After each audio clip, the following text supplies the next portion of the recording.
Kumusta mga ka-smart Pinoy? Alam nyo ba kung anong pinaka-common na problema ng mga Pinoy homeowners pagdating sa built-in cabinets?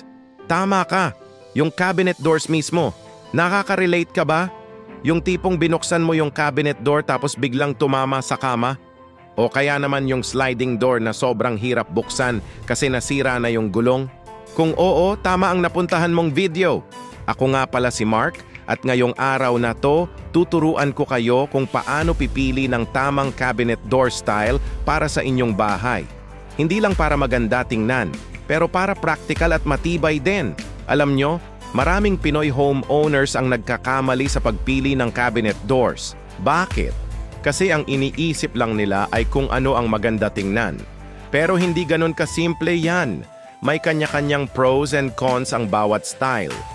Una, pag-usapan natin ang swing doors. Ito yung pinaka-traditional at common na style. Maganda siya kasi mura at madaling i-maintain. Pero may catch. Kailangan mo ng malaking space para mabuksan ng maayos. Kung maliit lang ang kwarto mo, baka ma-hassle ka dito. Pangalawa, ang sliding doors. Perfect dito para sa mga masisikip na kwarto kasi hindi kailangan ng extra space para mabuksan. Pero tandaan, huwag mag-skimp sa quality ng track system. Kung mura at hindi maganda ang pagkakakabit, siguradong mahihirapan kang buksan at isara ito. Pangatlo, ang folding doors. Ito yung parang accordion style. Maganda siya para sa malalaking cabinet openings kasi pwede mong buksan ng buo o kalahati lang.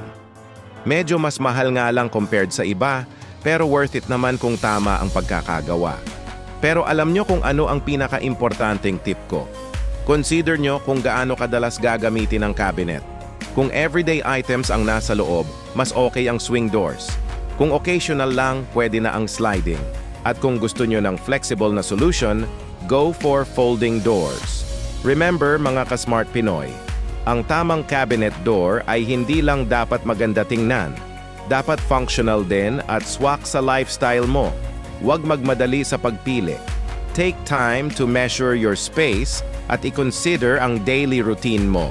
Nakatulong ba ang video na to?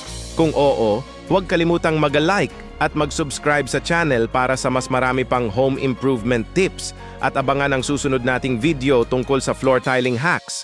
Promise tipid pero mukhang mamahalin. Salamat sa panonood mga ka-smart Pinoy. Share nyo rin sa comments kung ano ang cabinet door style na ginagamit nyo sa bahay. Hanggang sa susunod na video, Smart Pinoy out!